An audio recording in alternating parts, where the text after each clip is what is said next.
Barakallahu fik. Assalamu alaikum wa rahmatullahi wa barakatuh. Un grand merci pour votre invitation et en plus pour cet honneur particulier d'avoir un nouveau frère qui vient de nous rejoindre. Alhamdulillah, la guidance d'Allah, quelque chose de permanent et qui évidemment est très, très fort émotionnel. Barakallahu fik. Alors, je suis franco-suisse, je suis né à Lausanne. Et je me suis converti à la religion musulmane en 1987. J'avais 16 ans. C'était à Bida, en Algérie.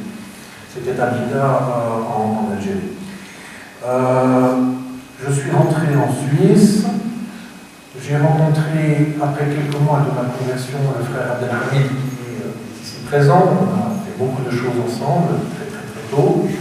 Et puis vers 1991 ou 91 en français, j'ai, avec certains frères, ouvert le 3e centre islamique de Genève, à la rue de Lyon. C'était l'association islamique suisse, 91-92. Malheureusement, il s'avère que j'ai eu un problème familial important. Les tribunaux de Genève m'ont placé, disons, au cœur de ce que l'on appelle le conflit de civilisation en droit international privé. Mais bon, ça c'est une autre affaire, malheureusement, qui demanderait beaucoup trop de temps pour expliquer, mais je veux dire, voilà, le fait que je suis marié de la religion musulmane en Malaisie, j'ai eu un divorce avec tout un tas de problématiques, parce que ma femme était apostate, elle voulait entraîner mes enfants, ou 2 enfants, dans l'apostasie. Ça donnait lieu à un conflit gigantesque, du média, etc. Donc voilà, j'ai fermé l'association islamique suisse, j'ai quitté la Suisse pendant quelques temps, j'ai eu pas simplement de soucis. Et cela m'a amené, donc, effectivement, comme le frère nous a donné la présentation, à aborder la question des droits de l'homme, qui est une chose très importante dans une société, surtout pour les musulmans. J'ai été actif dans diverses associations pour essayer de défendre une chose que l'on avait niée par les tribunaux, c'est-à-dire qu'on peut être musulman et un citoyen suisse ou français. Il n'y a pas une incompatibilité majeure, que le musulman est respectueux du droit, à la condition, bien entendu, c'est ce que nous enseigne l'islam, à la condition que notre religion, notre identité musulmane et notre culte soient respectées. Et là, nous devons respecter le droit dans lequel nous sommes. Ensuite, j'ai été très actif aussi avec la Ligue musulmane genevoise pour la paix confessionnelle. Nous avons traité la question des minarets, parce que vous savez qu'en Suisse, en 2009, il y a eu la votation sur les minarets, qui en fait était une expression, je dirais, de rejet des musulmans et de l'islam. Parce que les minarets, en Suisse, nous avons 4 minarets sur toute la Suisse qui ne représentaient pas grand-chose, mais c'était une manière d'exprimer, disons, une certaine intolérance. Et donc nous avons organisé avec cette ligue l'un des plus importants débats avec l'ambassadeur de l'OCI, M. Babakarba, et puis beaucoup de politiciens suisses et d'avocats. Et malheureusement, notre conférence avait été boycottée par les médias, il n'y a strictement eu aucune retombée. C'était vraiment très dommage. Ensuite, avec quelques frères, nous avons constitué une liste indépendante pour les élections municipales de Mérin, 2011. Donc Mérin, c'était tout le monde connaît Mérin. Et donc, nous avons décidé de faire une liste qui n'était pas à connotation musulmane. Il s'agissait de la liste diaspora. Et donc, nous essayons de revendiquer tout simplement un code d'honnêteté, d'honneur, de morale. Enfin, on défendait un certain nombre d'idées. Même si on pouvait dire, avec beaucoup de musulmans qui étaient à l'intérieur. Or, qu'est-ce qui s'est passé? Nous avions tous les réseaux, nous avions des réseaux turcs, albanais, arabes, somaliens. Nous devions toucher normalement le Coran pour obtenir les 2 sièges.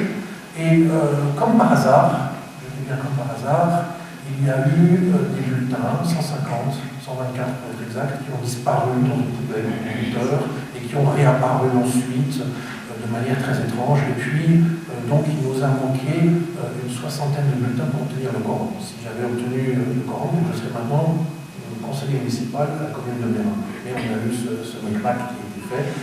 Malheureusement, ni le tribunal fédéral, ni la Cour européenne des droits de l'homme n'a reconnu l'irrégularité des votes qui ont été comptés et qui ont vont changer complètement les résultats du vote. Donc voilà, je veux dire, nous avons eu cette malheureuse expérience. Je dois dire qu'au travers de ma situation, enfin au travers de mon histoire associative, juridique et politique, j'ai une certaine inquiétude. On dit très souvent que malheureusement aujourd'hui, en Europe, et c'est pas seulement la Suisse, même si la Suisse a donné un élan particulier avec la votation anti-minaret, on a une inquiétude de voir que les musulmans sont en train de subir un processus similaire de ce que les juifs connaissaient entre les deux. Une sorte de discrimination, un rejet de plus en plus intense. Donc c'est vrai qu'il y a une certaine inquiétude, malheureusement, et on voit que les leaders musulmans des différentes associations, en tout cas en Suisse, en France, je ne connais pas tellement la situation française, mais en tout cas en Suisse, on voit que les leaders musulmans sont systématiquement discrédités. On essaye de donner voix à des gens qui ne représentent absolument pas les valeurs musulmanes, donc voilà, on essaye un petit peu je veux dire, on fait une démocratie, on veut nous représenter par des gens qui ne nous représentent pas. Et il y a une certaine inquiétude, on sent que le rejet est de plus en plus important. Beaucoup de gens commencent à tirer la sonnette d'alarme, même en France d'ailleurs, les personnalités, je vous dis le nom, c'est assez inquiétant. D'ailleurs, moi, pour ma part, je compte donc aussi, je suis en train d'aboutir à la fin du processus juridique de mon affaire, sans obtenir aucun résultat positif, et je compte aussi éventuellement partir en Amérique du Nord, disons, au courant de cette année. Alors voilà, ça c'est pour ma présentation. Avant d'entrer sur le fond de notre sujet, donc le commentaire de la Sourate 4, verset 157, qui nous parle de la question de Issa, de Jésus. Je souhaiterais faire un préalable concernant la question du dialogue interreligieux. C'est une chose qui est assez importante à mon sens. Donc juste 4 points que je souhaite développer préalablement. D'abord, nous avons plusieurs manières de concevoir le dialogue interreligieux. 3 majeures. La première, c'est le dialogue interreligieux dans le sens de la polémique. La polémique, c'est-à-dire que nous faisons de la rhétorique, de l'échange, et puis quand nous sommes donc vis-à-vis des chrétiens en particulier, puisque nous sommes ici en France donc, sur une terre de régime d'habitation catholique, donc bon, le débat chrétien-musulman, lorsqu'il est dans le domaine polémique, nous avons par exemple un des pionniers, enfin des responsables qui était Ahmed Didat. Disons, le message qu'il nous donne, c'est de dire, voilà, on essaie d'utiliser la raison, l'argumentation, pour dire, voilà, vous les chrétiens, vous êtes des crétins. Et c'est une forme qui peut paraître un peu arrogante. Parce que quand on a un dialogue interreligieux, quand on voit d'ailleurs l'argumentation qui est développée, nous avons les musulmans qui utilisent la raison, le haqqan, donc on pense l'argument, le Coran ne réfléchissez pas, c'est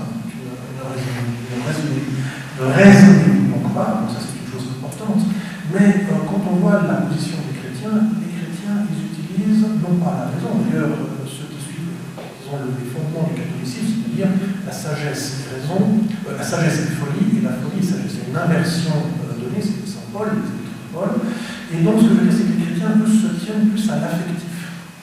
Ils essaient de développer sur l'affectif. Donc quand vous avez un dialogue, une polémique interreligieuse, chrétien-musulman, vous avez les musulmans qui vont utiliser l'argument, la raison, et vous avez les chrétiens qui vont utiliser l'affectif. Donc on a ces deux zones complètement différentes. Et ce que je veux dire, c'est que parfois, malheureusement, les musulmans, ils peuvent, en utilisant la raison, paraître très arrogants. Et les gens n'entendent plus. Parce que quand on voilà, si on commence à rentrer dans cette logique de l'idiotie, si on se sent insulté, si on se sent atteint, on ne va plus vraiment entendre. Donc, il y a un certain nombre de blocages par rapport à ça. L'affectif, c'est quelque chose qui est très fort. Et d'ailleurs, ça me fait penser à une chose, parce qu'en Suisse, nous avons la chaîne qui récolte des fonds de la part des gens, la TSA, donc c'est vraiment quelque chose d'État, quand il y a des catastrophes naturelles dans le monde. Et ils ont remarqué que quand nous avons des catastrophes qui touchent le monde musulman, les gens sont beaucoup moins généreux dans les autres situations. Par exemple, quand nous avons Haïti, nous avons des problèmes au Cambodge, bien ailleurs, les gens sont très généreux. Mais quand on a la situation, par exemple, syrienne, ou un drame humanitaire, les gens préserver. Et là, on voit, ce n'est pas la question de la raison, ce n'est pas une question d'argument, c'est une question d'affectif. Et c'est vraiment très très fort. Et à ce sujet-là, je me permets de faire une petite parenthèse, parce que nous avons un frère du Centre islamique de Genève, le frère Morin, qui me demande de vous transmettre le message comme quoi qu'il y a une collecte pour aider justement les frères et les sœurs en situation difficile en Syrie au niveau humanitaire. Le froid, je crois que c'est une question de vêtements. Donc il y a le frère Morin. De toute façon, il y a des frères ici, je pense qu'ils peuvent être en connexion. Le frère Demoula qui connaissait, qui savait. Donc voilà. Donc voilà, la question de l'affectif, du dominant, l'émotion, on manipule l'émotion. C'est comme ça qu'on discrédite les musulmans, c'est par l'émotionnel, par l'affectif. Et la raison parfois est très faible par rapport à ça. Maintenant, la deuxième forme de dialogue interreligieux que nous pouvons voir, c'est ce que l'on appelle le syncrétisme. Qu'est-ce que c'est que le syncrétisme? Le syncrétisme, c'est-à-dire qu'on voilà, on va tout mélanger, on va tout fusionner. Musulmans, chrétiens, juifs, on va plus faire de différence. On va essayer de gommer les différences. Donc on va quelque part trahir des éléments identitaires pour essayer de, disons, former quelque chose de plus uni. Des mouvements religieux syncrétiques, nous avons par exemple le sikhisme en Inde, qui est c'est un mouvement qui on mélange des choses de différentes religions, de différentes doctrines, et on en fait. C'est le syncrétisme. La troisième, disons, voilà, donc nous avons ces deux formes, la polémique et la forme de syncrétisme. D'accord? Et puis, moi, j'avais adressé, quand le président français de la République, François Hollande, a été élu, comme j'étais un petit peu inquiet de voir les phrases assassines que certains responsables de l'UMP, notamment comme Copé, disaient par rapport aux musulmans. On se souvient de l'histoire du croissant. Maintenant, il y a un tas de choses comme ça qui étaient faites. Et puis, j'avais adressé une lettre au président de la République française en proposant de se concentrer sur la question du dialogue interreligieux, mais sous une autre forme. Alors, je me permettrai juste de faire une petite lecture du paragraphe que j'ai donné là-dessus, où j'essaie de récapituler ce que j'ai adressé au président de la République française, n'est-ce pas? Le dialogue interreligieux aujourd'hui s'articule entre le dispute et le syncrétisme superficiel et stérile, ça ne mène à rien du tout. Une conception innovante du dialogue interreligieux consisterait à ériger une plateforme interreligieuse en intersection de bonnes intentions programmées sur l'intégration par l'action et le travail, sans trahir ou agresser les différentes identités présentes. Il s'agit de proposer aux associations religieuses, et non seulement musulmanes, mais toutes les associations religieuses, la possibilité de participer à des projets ou des consultations utiles et constructives à la tolérance. Il est clair qu'une telle plateforme doit être nécessairement plébiscitée par l'État afin d'obtenir les moyens et la légitimité pour remplir efficacement une mission valorisante. Agir contre le racisme et la discrimination, débattre de la liberté religieuse, émettre des avis en doctrine juridique, disposer de médias, proposer des apports scolaires, promouvoir la finance éthique, lancer des projets sociaux de développement, etc. Donc, la troisième voie du dialogue interreligieux que je propose et que j'essaie de défendre, c'est celle de la construction ensemble, du vivre ensemble, de faire des choses ensemble, et pas simplement sur la polémique de nos différences, pas sur le syncrétisme qui essaie de gommer nos différences, mais de se dire, voilà, nous sommes ce que nous sommes, là, avec Ralph. Et par contre, au jour d'aujourd'hui, nous avons une situation économique et politique très grave. Donc, ce que je veux dire, c'est que pour nous musulmans, c'est quelque chose qui est aussi important, parce que je crois qu'au jour d'aujourd'hui, le monde musulman subit beaucoup d'injustices. Quand on regarde la situation du monde musulman, je veux dire, il y a énormément d'injustices, d'injustices politiques, d'injustices économiques, d'injustices militaires, d'injustices humanitaires. Le monde musulman aujourd'hui est vraiment martyrisé. Et pourtant, je veux dire, quand on voit la vie du prophète, dans ses débuts en particulier, et ce que le Coran nous demande, le Coran nous dit bien, dans la Sourate 5, verset 8, et c'est ça qui est important, surtout dans la question du dialogue interreligieux qui est essentiel à mon sens, c'est de dire que la haine pour des gens qui vous ont injustement oppressé ne vous incite pas à transgresser. Ça, c'est tellement important, n'est-ce pas? Nous avons un exemple extraordinaire dans l'histoire, Salah ad-Din Ayyub.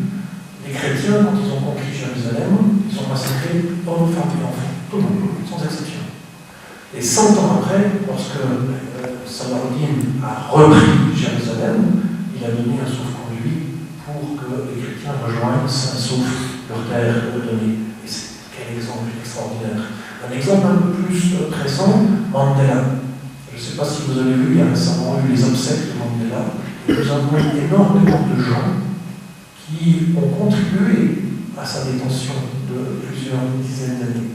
Et pourtant, ils étaient là. Et la force extraordinaire de Mandela, c'est qu'il a préconisé la réconciliation et la vérité comme objectif. Et je pense que le dialogue interreligieux doit s'articuler sur ça. Le dialogue interreligieux doit avoir une consonance politique dans une mesure qu'aujourd'hui, en Europe, en Asie, en Afrique, nous avons des énormes déséquilibres socio-économiques, vraiment énormes, et qui sont causés par quoi?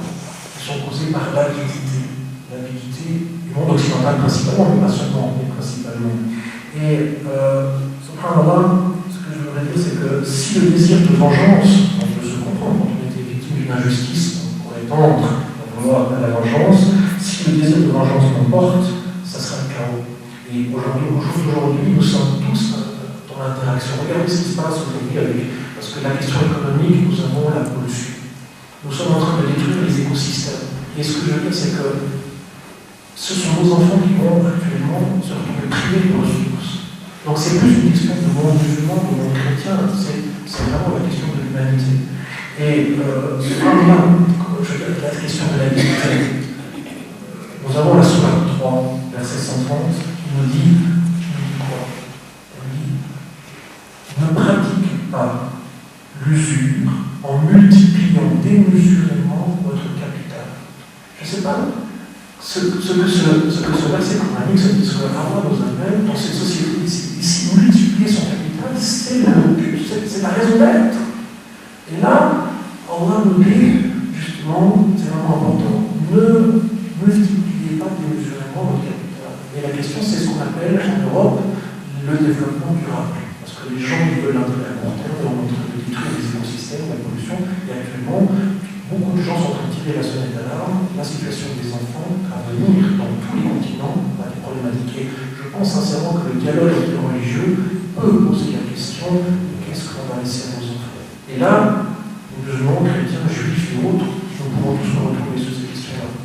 Voilà, en tout cas, ce que je voulais dire là-dessus. Donc, voilà, la conclusion, c'est qu'il faut un dialogue interreligieux qui ne soit pas polémique, qui ne soit pas de syncrétisme, mais qui soit constructif et vivant ensemble. En tout cas, c'est ce que je souhaite transmettre. Alors maintenant, nous pouvons entrer sur le cœur du sujet. Donc, question maintenant de l'histoire historique de notre sourate 4, verset 157. Tout d'abord, je souhaite dire que je ne suis pas en train de dicter la vérité, je suis en train de proposer des réflexions. D'accord ? Donc, je pose des réflexions qui sont basées sur la raison et sur des faits historiques. Maintenant, donc, il convient de réciter ce verset. Donc, Allah parle des Juifs, d'accord ? Et il dit, nous les avons maudits à cause de leurs paroles. Nous avons vraiment tué le Christ, Jésus, fils de Marie, le messager d'Allah. Or, ils ne l'ont ni tué ni crucifié, mais ce n'était qu'un faux semblant. Et ceux qui ont discuté sur son sujet, sont vraiment dans l'incertitude. Ils n'en ont aucune connaissance certaine, ils ne font que suivre des conjonctures et ils ne l'ont certainement pas tué. Alors, ce verset s'adresse aux Juifs, ceux qui disent « nous avons tué Issa, fils de Marie ».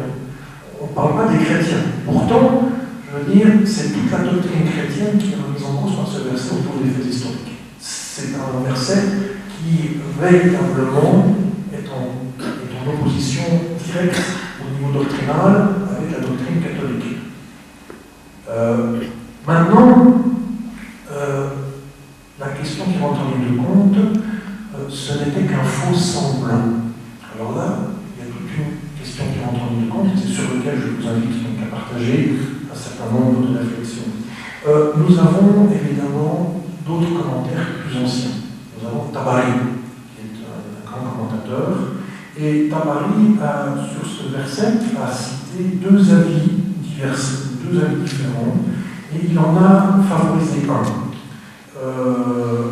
Donc, l'idée de base, c'est de dire, voilà, les compagnons de Jésus, ils ont eu leur aspect transformé pour ressembler à Jésus, et l'un d'eux fut arrêté au hasard et, disons, exécuté à sa place.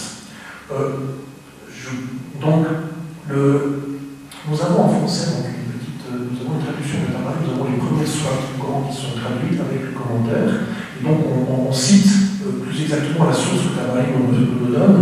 Donc voilà, nous avons un certain Haroun ibn Antara qui rapporte que Wahab ibn Manbah a dit Jésus, accompagné de 17 Hawaïroun, compagnons, se rendirent dans une certaine maison que les Juifs vinrent cerner. Lorsqu'ils pénétrèrent dans la maison, Allah transforma tous ses compagnons en leur donnant la forme de Isa. Et puis, arrivés devant eux, les Juifs leur dirent « Vous nous avez ensorcelés, que Jésus s'avance pour se montrer où nous vous faisons tous exécuter. » Jésus dit alors à ses compagnons « Lequel d'entre vous veut aujourd'hui échanger son âme contre le paradis ?» L'un de ses compagnons répondit « Moi » et c'est lui qui sortit au-devant des Juifs en disant « Je suis Jésus ». Or, Allah l'avait transformé en lui donnant la forme de Jésus, ils le saisirent, le tuèrent et le crucifièrent. C'est ainsi qu'à leurs yeux, quelqu'un fut rendu semblable à Jésus, ou qu'une identification fut provoquée et qu'ils supposèrent avoir tué Jésus. Et il en fut de même aux yeux des chrétiens qui supposèrent eux aussi que c'était Jésus. Donc voilà. J'ai été étonné parce que dans beaucoup d'endroits, même en Malaisie, on a cette idée que voilà. Il y a des compagnons qui ont pris l'apparence de Isa. Le traducteur, ça n'est pas moi, je ne vais faire que citer, le traducteur du récit de Tabari nous offre une critique à laquelle j'adhère entièrement. Donc je vais vous citer cette critique qui me paraît être importante. Donc,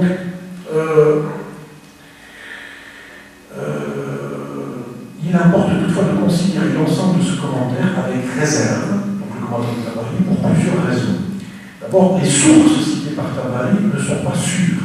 Je veux dire, on ne sait pas tellement qui est ce Ibn Rabia et tout est-ce qu'il y a ce récit. Je veux dire, parce que quand on a le hadith, quand on parle de hadith, on a toujours la chaîne du hadith pour savoir qui a dit. Donc là, nous avons des propos qui sont de Isa, et non pas de Muhammad sallallahu. Donc la traçabilité fait entièrement défaut. Donc il y a un problème d'authenticité, d'office. Ça, c'est une première étape qui a été établie. Ensuite, la démonstration de Tabari n'est pas rigoureuse et comporte des contradictions qu'elle ne résout pas. Ensuite, il y aura des questions après, si jamais les gens Tabari n'élude pas toutes les possibilités de signification du texte coranique et il existe d'autres commentaires importants sur ces passages. Un commentaire dont je vais maintenant vous en apporter la réflexion. C'est assez. La première chose qui me frappe dans le commentaire retenu par Tabari, ça me fait penser à la question de Moussa. Vous savez, quand il y avait les magiciens qui ont fait passer le serpent, les cordes pour des serpents, et on est un petit peu dans cette idée de magie qui prédomine. Hein. Donc, les commentateurs musulmans de l'époque, qui n'avaient pas forcément accès à des textes chrétiens de l'époque, on privilégie la piste de la magie. Et on est un petit peu, disons, dans le récit d'un auteur de conte. On est plus dans le conte que dans le travail d'un historien qui est donné. Donc, bon, la magie, c'est un sujet très intéressant, qui, je crois, mériterait d'être développé. Cela dit, il y a magie et magie. Par exemple, au jour d'aujourd'hui, nous avons David Copperfield qui peut vous faire disparaître des choses extrêmement importantes. Et d'ailleurs, pour les questions des Égyptiens, que Pharaon avait mis en opposition à Moussa, quand ils ont vu que le serpent que Moussa avait déployé avait avalé les faux serpents par des cordes, ils se sont prosternés en disant disant là, il s'agit de miracle et pas de magie. Parce que les magiciens savaient la différence qu'il y avait entre magie et miracle, ce qui peut-être aujourd'hui à certains musulmans manque un peu. Il y a des différences vraiment importantes entre le miracle et la magie. Donc voilà, on a ici un récit de conte qui se base sur la magie. Et moi, je vais essayer maintenant de vous proposer un autre commentaire sur ce verset coranique qui va être fondé d'une part sur des faits évangéliques et d'autre part sur des faits historiques. Voilà, plongeons maintenant dans le contexte historique. Faisons l'histoire. En 63 avant Jésus-Christ, donc nous sommes dans le calendrier grégorien, bien sûr.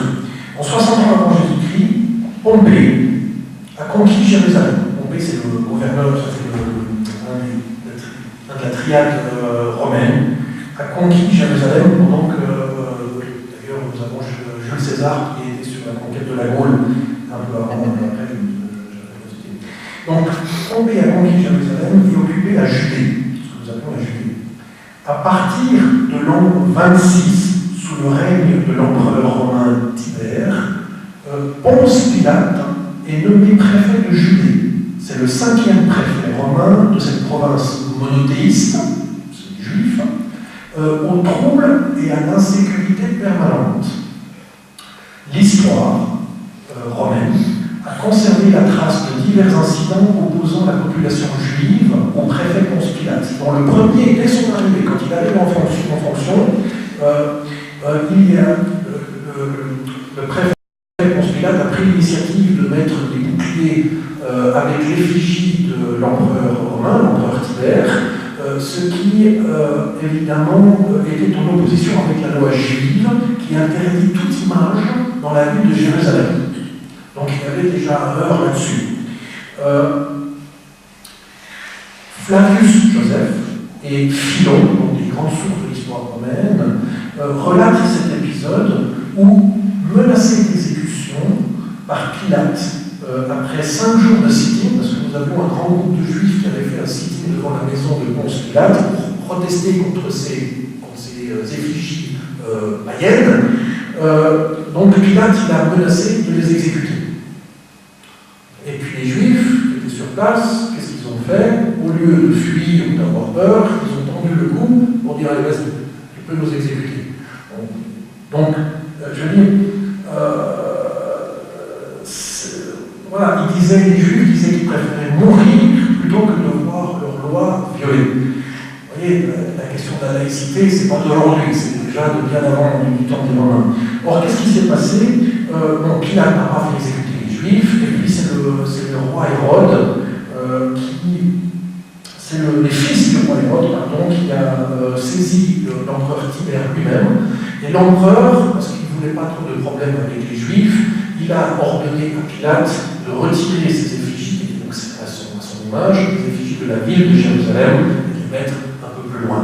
Donc voilà, on a un contexte, les Romains qui sont païens, qui ont dominé la Judée, et nous avons ces Juifs avec leur loi, et on a tout un contexte donc, problématique, politique et juridique, et religieux. D'accord ? Maintenant, environ 5 à 7 ans plus tard, la police religieuse juive, parce que les Juifs avaient leur propre police religieuse, elle a amené Jésus de Nazareth, un certain Jésus de Nazareth, à ce préfet romain sur des accusations de sédition qui avaient de quoi étonner Pilate. Parce que les Juifs eux-mêmes avaient du mal à accepter l'autorité romaine, et voilà qu'ils avaient quelqu'un en disant voilà, celui-là, il est complètement en sédition avec César, etc. D'accord ? Donc maintenant,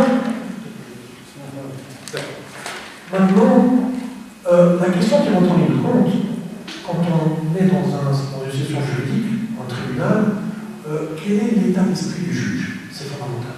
Quand on est avocat, quand on est dans le domaine juridique, l'état d'esprit du juge est très très important, c'est déterminant. Or, maintenant, quel était l'état d'esprit de Ponce Pilate face à ce Jésus de Nazareth qui lui est amené par des Juifs en colère? Les sources chrétiennes, les évangiles, ils indiquent sans équivoque, c'est vraiment très très clair, que Pilate n'exprimait aucune hostilité, ni même de l'indifférence pour ce Jésus-là. Ces sources évangéliques elle cite même l'intervention de la femme de Pilate. Il semblerait que la femme de Pilate ait été une disciple de ce Jésus. Nous avons l'évangile de Matthieu, chapitre 27, verset 19, qui relate l'intervention de la femme de Pilate en faveur de Jésus. La femme de Pilate, elle s'appellerait Claudia Procula, selon les actes on appelle ça les actes des apôtres, les actes de Pilate, ou l'évangile de Nicodème. Donc, maintenant, tout le monde sait bien, quand nous avons quelqu'un qui a le pouvoir, sa femme exerce bien souvent le pouvoir sur lui-même. Le pouvoir des femmes est très important sur les questions politiques et les hommes de pouvoir. Donc, nous avons dans les textes évangéliques l'intervention de la femme de Pilate en faveur de Jésus. Ça, c'est une chose, c'est un fait clair et net.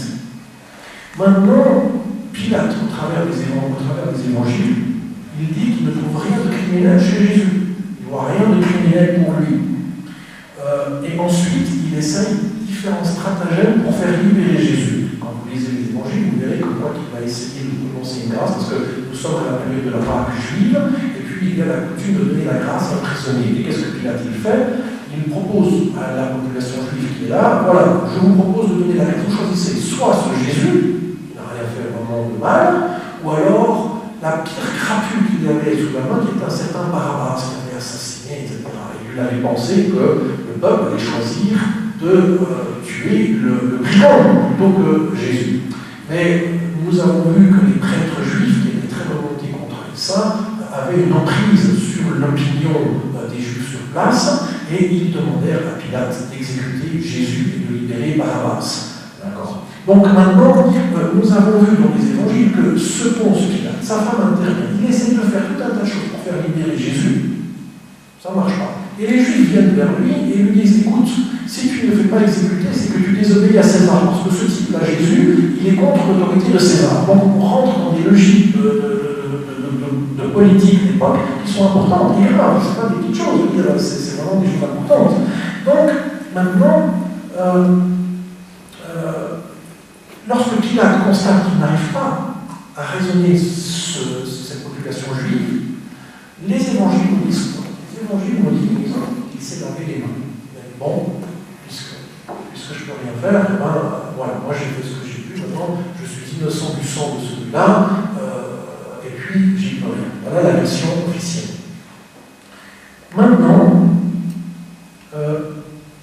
il est intéressant de noter une chose, c'est que Ponce Pilate et sa femme ont été considérés comme des saints, dans l'Église, dans les églises primitives coptes, éthiopiennes, ou éthiopiennes orthodoxes, dans les églises coptes et les églises éthiopiennes orthodoxes.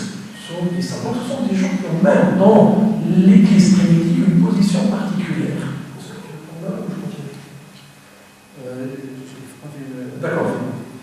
Maintenant, la question qui rentre en ligne de compte, vous savez, quand vous avez un procès, quand nous avons un procès aux États-Unis, par exemple, la question qui rentre en ligne de compte, c'est le doute raisonnable.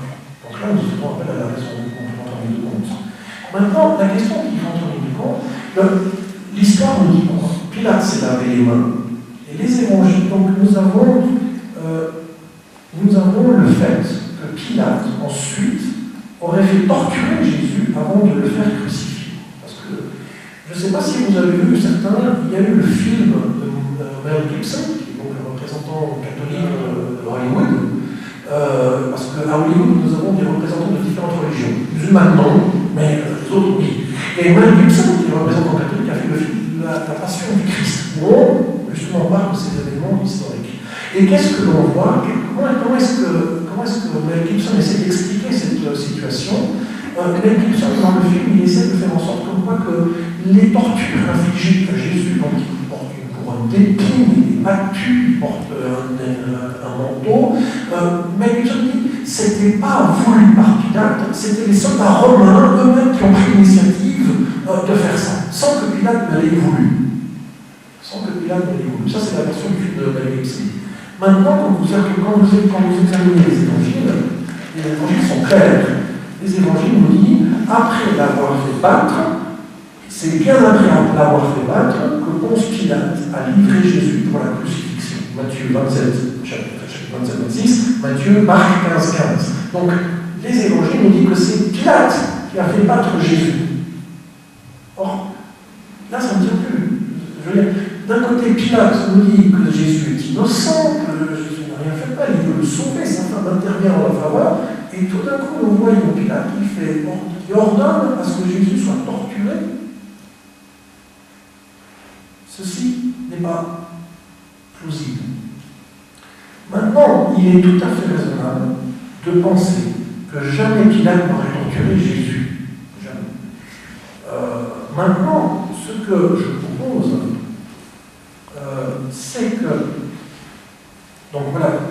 c'est qu'en fait, Ponce Pilate, ne voulant pas tuer Jésus, il a lui-même pris un autre prisonnier qu'il a fait torturer, taper, battre. Parce que qu'est-ce qui se passe quand vous tapez quelqu'un?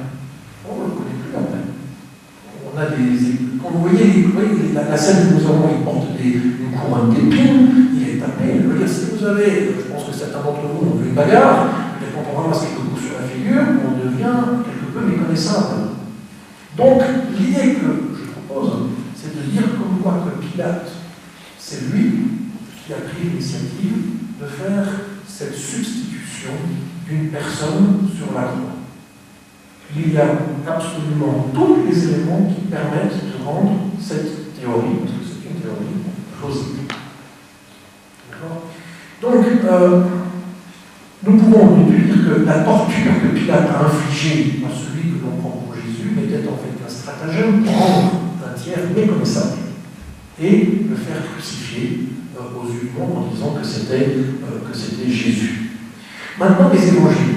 Nous avons des divergences qui sont très intéressantes parce que nous avons 4 évangiles.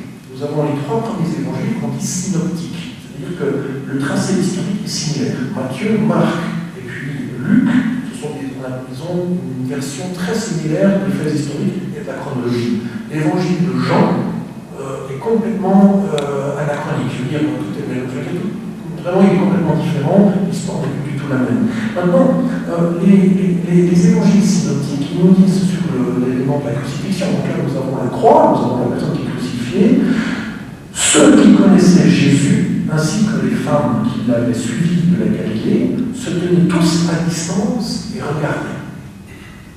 Mais nous avons l'évangile de Jean, qui nous dit que nous avons la mère de Jésus qui était au pied de Jésus en train de parler. Donc nous avons 2 versions différentes au travers des évangiles. L'une qui dit que tous ceux qui connaissaient Jésus étaient à distance, et l'autre qui dit qu'il était tout à côté. Nous avons les 3 évangiles qui nous disent à distance, et un évangile qui nous dit à proximité. Donc là, on peut tout à fait imaginer, et je veux dire maintenant, même, il a raison, imaginez que vous avez quelqu'un qui est crucifié, on ne va pas laisser les proches aller s'approcher de cela.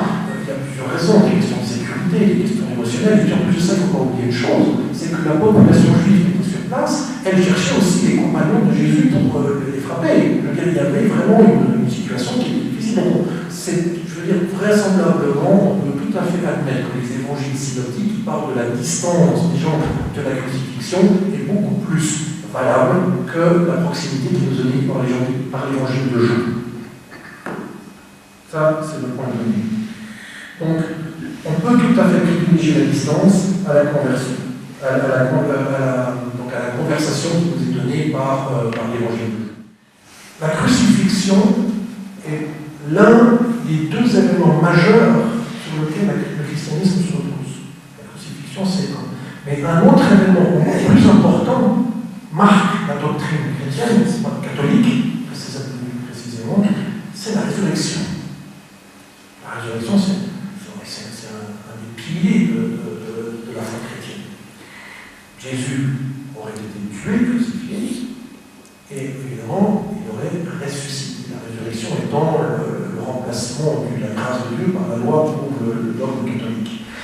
Maintenant, cette question de résurrection est tout aussi importante. Il faut essayer d'appréhender ça dans le contexte donné. Les évangiles nous disent que ce ne sont pas la famille, ce ne sont pas les proches, les apôtres, qui qui ont pris le corps de Jésus. C'est un disciple secret qui s'appelle Joseph d'Arimathie, qui a obtenu l'autorisation de Pilate. Et c'est les longitudes, donc c'est toujours Pilate qui est derrière, qui a obtenu l'autorisation de Pilate pour prendre le corps et le sceller dans un tombeau avec une pierre qui a été mise sur place. D'accord ? Donc, nous avons toujours la mainmise de Pilate dans cette gestion funéraire, et le corps fut placé dans un tombeau taillé dans du roc, et une grande pierre fut roulée à l'entrée de la du sépulcre. Matthieu, l'évangile de Matthieu, précise que la pierre fut scellée et gardée, en plus. Maintenant, rien ne nous permet d'imaginer ce que Pilate voulait faire de Jésus s'il a effectivement procédé à cette arrestation, à la substitution, pardon. On ne peut pas imaginer. Mais ce que l'on peut être sûr, c'est qu'il devait le tenir au secret. Donc la mise au secret, c'est évidemment fondamental pour la vie de Jésus, et en même temps pour la sécurité de consultation lui-même. Maintenant, ce que l'on peut éventuellement par contre imaginer, c'est que après l'avoir mis au secret quelque part, Jésus se serait échappé de l'emprise de Pilate. D'accord ? Pour aller rejoindre ses disciples, qui le croyaient mort, avec les disciples, les apôtres croyaient que Jésus a été crucifié, parce que tout le monde avait vu ça en tant que tel, c'était la truc qui était donnée. Maintenant, c'est assez marrant, parce que les évangiles nous parlent du moment où Jésus retrouve ses disciples, qui le croyaient mort. Les disciples le croyaient mort, c'est avéré dans les évangiles. Et Jésus leur demande, mais donnez-moi du poisson, je vais manger, je vais vous montrer que je suis vivant. Donc il y a cet aspect de dire, voilà, je suis vivant, je mange. Et c'est assez intéressant parce que ça me fait penser, sans vraiment qu'il y ait le lien établi, mais ça me fait penser à la sourate, la table servie, où effectivement il y a une question de manger entre Christ et puis les apôtres. Donc c'est la sourate simple. Hein. Maintenant, le fait que Jésus se promène là où on le croyait mort, c'était un problème pour Pilate. Parce que pour Pilate, son autorité était, je veux dire, si on retrouvait Jésus, qu'on l'arrêtait de nouveau, on comprendrait la substitution faite par Pilate, on comprendrait le rôle fait par Pilate. Donc Pilate, il avait un énorme souci. Il avait un énorme souci avec ça. Donc maintenant, ce que l'on peut supposer, c'est qu'en fait, Pilate, qui se trouvait en une position très embarrassante, il a trouvé une parade pour couvrir sa responsabilité en cas de rumeur que Jésus était toujours vivant. Et donc, ce que je veux dire, c'est qu'on peut tout à fait imaginer que le mieux pour Pilate, c'était de jouer sur les croyances de ses ennemis, des Juifs qui étaient en présence, de ses adversaires.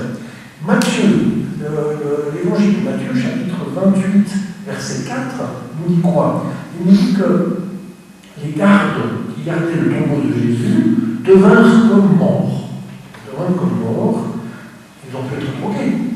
On peut tout à fait imaginer que s'il y avait des gardes qui tout à coup se sont retrouvés assommés, ils ont pu être drogués à leur insu. Et puis une rumeur évoqua que Jésus était revenu à la vie après la mort, qu'il y avait la résurrection. Une rumeur qui a été lancée.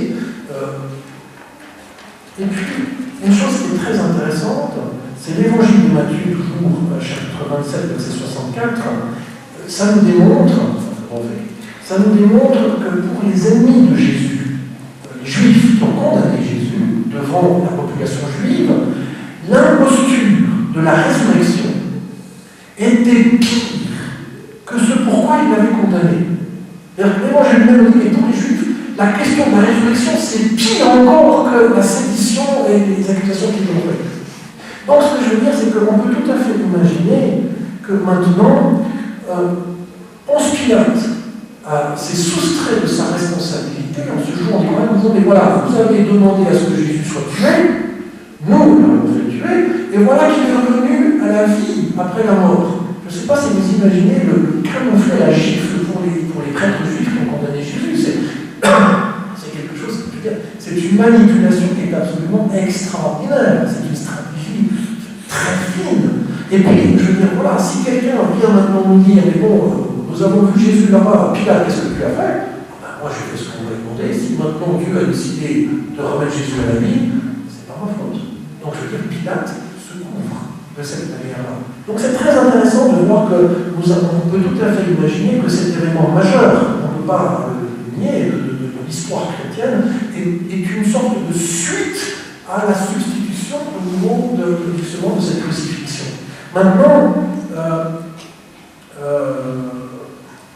donc voilà, ce que je veux dire, c'est qu'en définitive, l'interprétation de ce verset 157 de la Sourate 4 que je propose ne repose pas sur la magie, sur l'extraordinaire, mais sur la volonté du préfet Ponce Pilate de sauver un innocent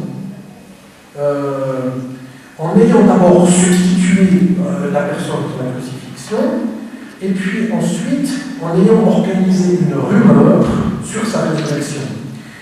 L'existence de Ponce Pilate est un fait historique, qui est incontestable. Sa volonté de sauver Jésus est clairement rapportée par les évangiles, par l'ensemble des textes évangéliques.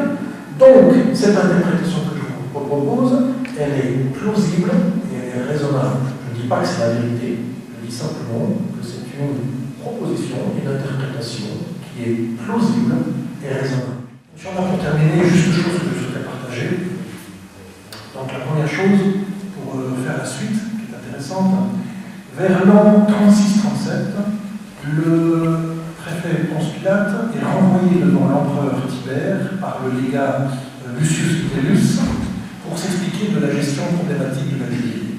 Avant que Ponce Pilate atteigne Rome, l'empereur Tibère décède et l'histoire perd la trace de ce Ponce Pilate.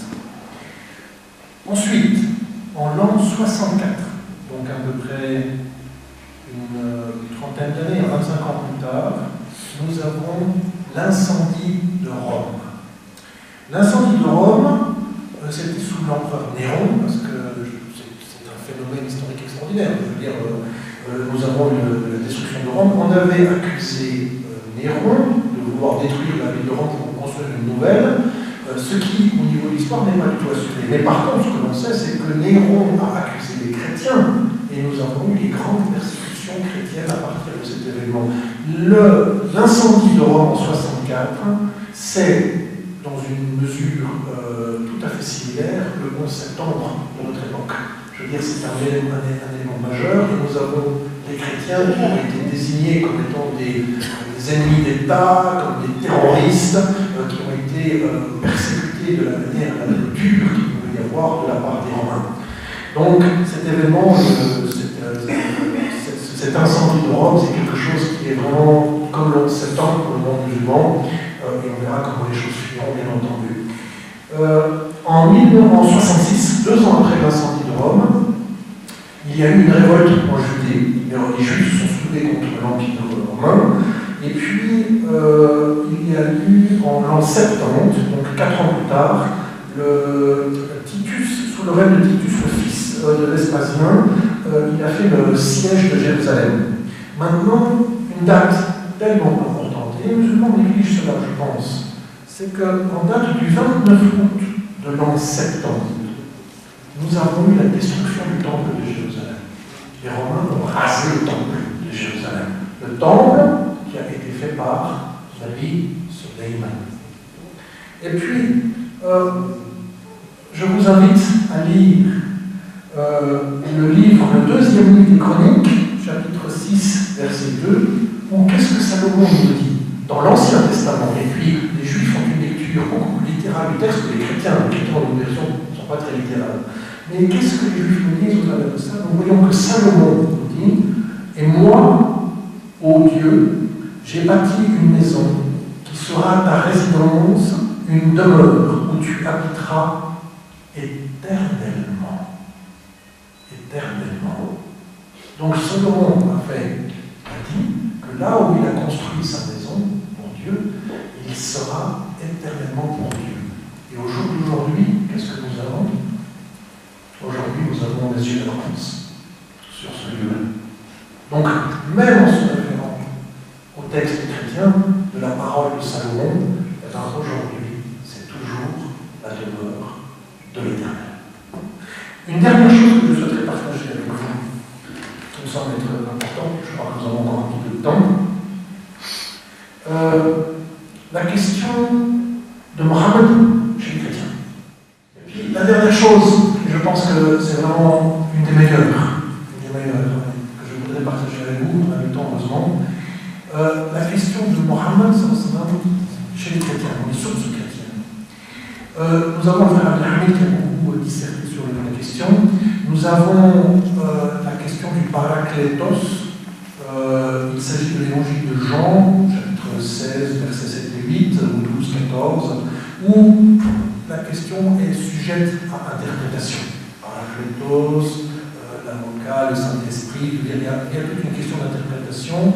Disons qu'on peut tout à fait comprendre qu'on essaye d'échapper à la chose par l'interprétation. Sans compter que l'évangile de Jean, en soi-même, pose un certain nombre de problèmes dans beaucoup de cadres historiques et dans le cadre de son authenticité. Nous avons ensuite le rapport avec l'évangile de Barnabé, que nous lisons, qui date du XVe siècle, en langue italienne et en langue espagnole.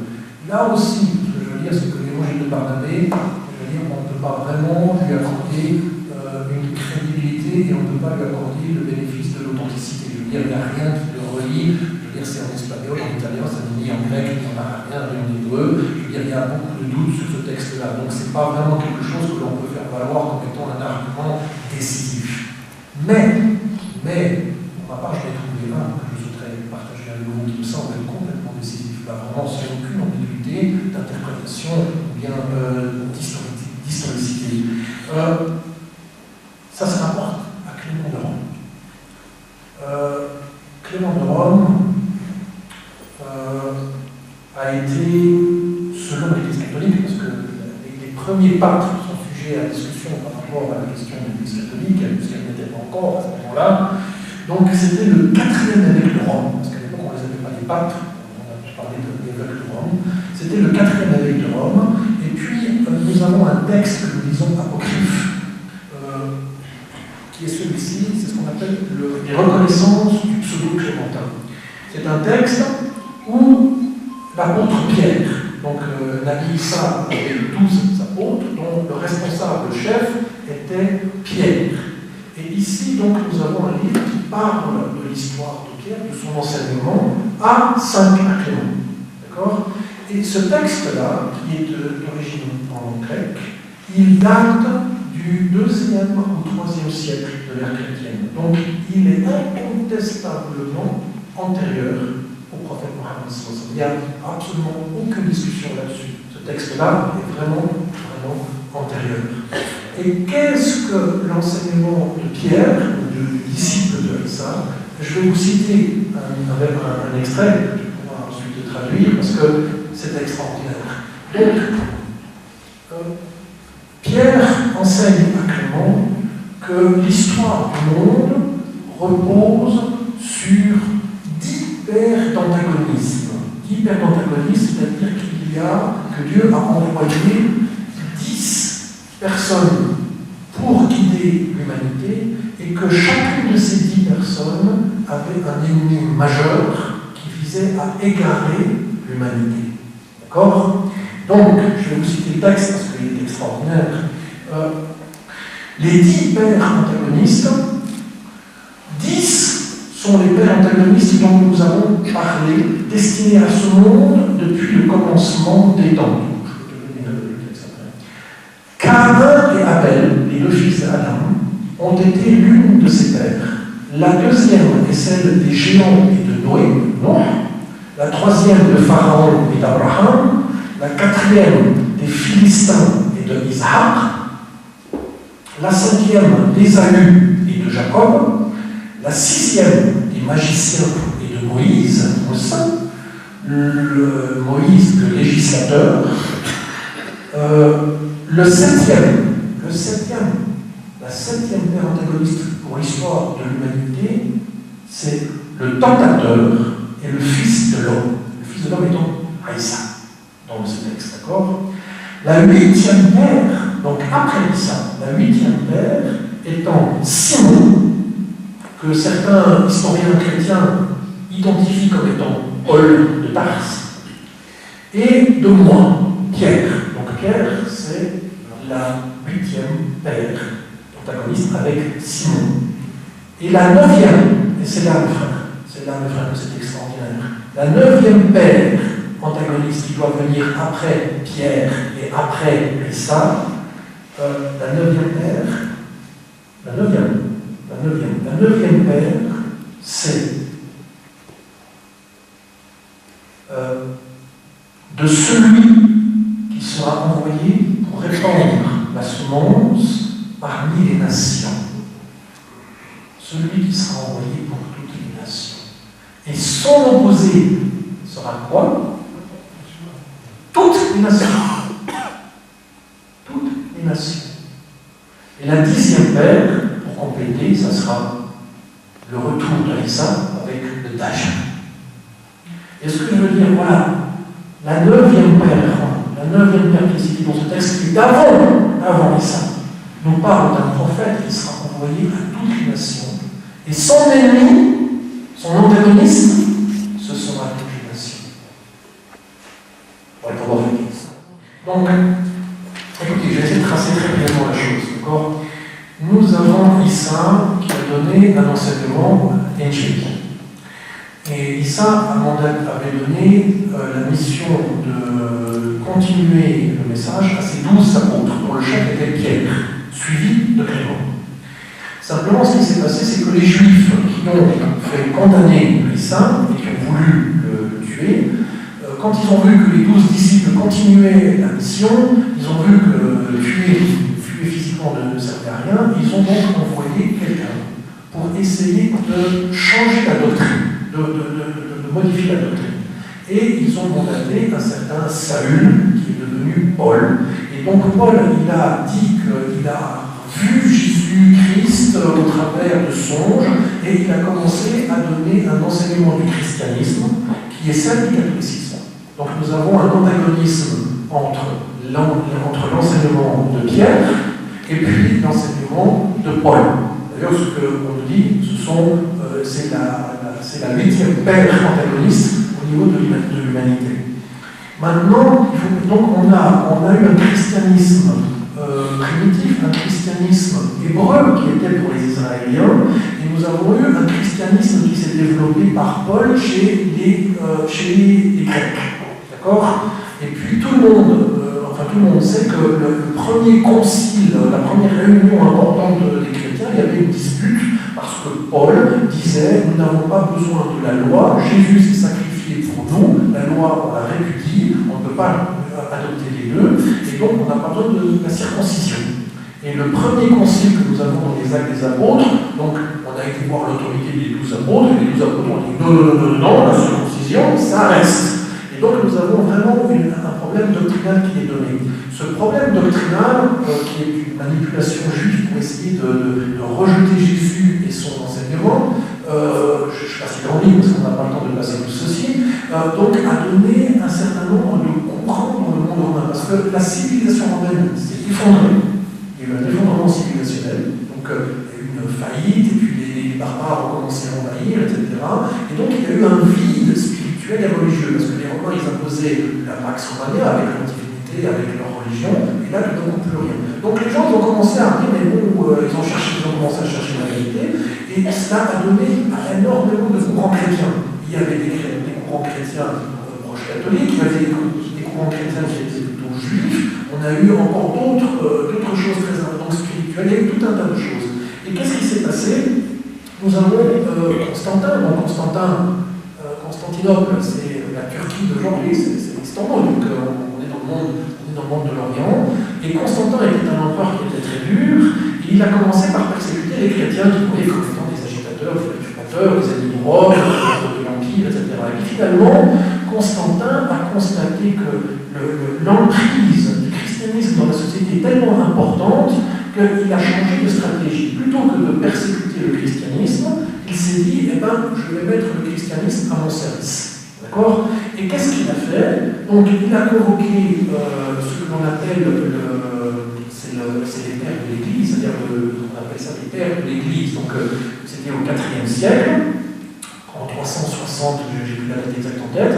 Donc, Constantin a fait convoquer les représentants du christianisme helléniste.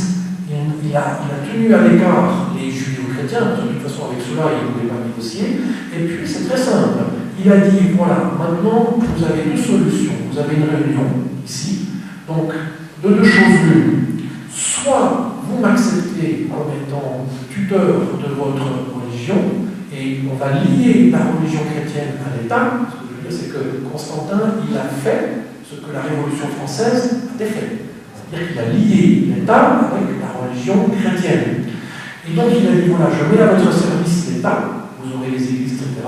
Et vous accorderez la primauté et l'autorité à l'empereur qui était donnée. Si vous le refusez, s'il y a un problème, je fais exécuter tout le monde. Donc je dis, voilà, et puis comme je vous ai dit, les chrétiens à l'église, ce n'étaient pas du tout des judéo-chrétiens. Alors bon, qu'est-ce qui s'est passé? Ils ont commencé à composer la doctrine chrétienne dans le sens catholique, donc c'est vraiment le fondamental de l'Église. Ils ont laissé en suspens certaines problématiques, par exemple la question de Jésus, est-ce que Jésus est égal à Dieu ou inférieur à Dieu, ce qui a donné le schisme avec les orthodoxes vers l'an 1000 à peu près. Et donc, voilà, ce que je veux dire, c'est que nous avons Constantin qui a demandé au père de l'Église de faire une doctrine et de l'intégrer comme étant au niveau de l'État, sans que Constantin n'ait jamais officiellement déclaré lui-même être chrétien. Il n'y a aucune trace historique où Constantin ait déclaré être chrétien. Donc, on est dans de la manipulation pure. Et ce que je veux dire, c'est que le monde musulman d'aujourd'hui connaît les mêmes problèmes. Nous savons que la religion musulmane peut être instrumentalisée par des pouvoirs politiques pour asseoir leur autorité. C'est quelque chose qui est courant dans l'histoire et qui est magnifique. Constantin a été vraiment l'auteur, disons, du catholicisme au travers de la coercition et tout simplement de l'exercice du pouvoir. Nous avons un autre exemple qui était intéressant, c'est les Tudors, où le roi anglais a imposé à l'église anglicane que le roi était supérieur à l'église, donc finalement que le roi était supérieur à Dieu. Donc on a toute cette problématique qui est posée entre la hiérarchie de la religion et puis du pouvoir politique. Voilà, je ne sais pas si je vous ai éclairé par rapport à ces faits-là. J'avais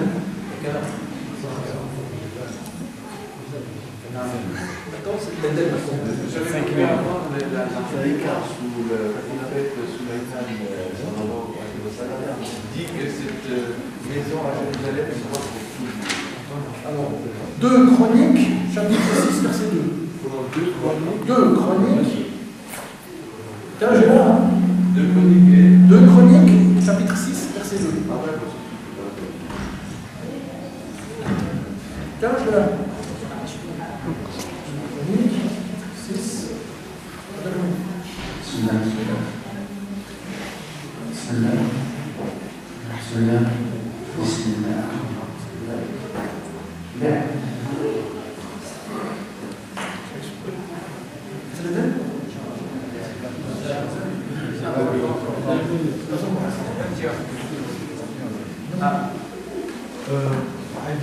J'ai une question en ce qui concerne la manipulation qui a été faite par qui là pour La substitution. Voilà, pour faire en sorte que Jésus soit prêt à Jésus, etc. Donc on sait que les Juifs sont là pour suivre cette manipulation. D'ailleurs, vous avez cité que c'était une catastrophe pour eux, la résurrection de Jésus. Est-ce que par hasard, on n'avait pas cherché à lire, d'ailleurs, je sais le passage de notre réflexion assez résumé, et la question est de savoir si vous n'avez pas allé voir, peut-être dans la littérature biblique, l'historien de l'époque, quelle est leur réaction. On peut aller dans le sens de valider un peu votre théorie, votre hypothèse. Vous avez cité Philon, qui était d'ailleurs à la position, ça a Qu'est-ce qu'il n'a pas laissé trace sur ce sujet? Merci. Alors effectivement, je n'ai pas eu l'occasion d'approcher les textes bibliques, je veux dire au niveau de l'interprétation de l'Ancien Testament par rapport au texte juif. Parce que bon, il faut bien comprendre, c'est que Jésus, il a été décrié comme étant un faux prophète, il a été décrié, sa mère a été calomniée, et je n'ai pas pas aperçu, bon peut-être que je n'ai pas assez cherché, je me suis plus référé sur les références romaines, sur les références évangéliques, et je n'ai pas trouvé, mais je n'ai pas bien cherché non plus, il faut l'avouer, s'il y aurait des textes, disons, hébraïques, où cette question-là se demandait. Mais j'ai un doute, la vérité j'ai un doute, parce que moi je pense que c'est un sujet qui est embarrassant pour la continuité, j'y ai cru. Mais je n'ai pas véritablement vérifié la présence de textes où on pourrait, je n'ai pas vu, j'en ai vachement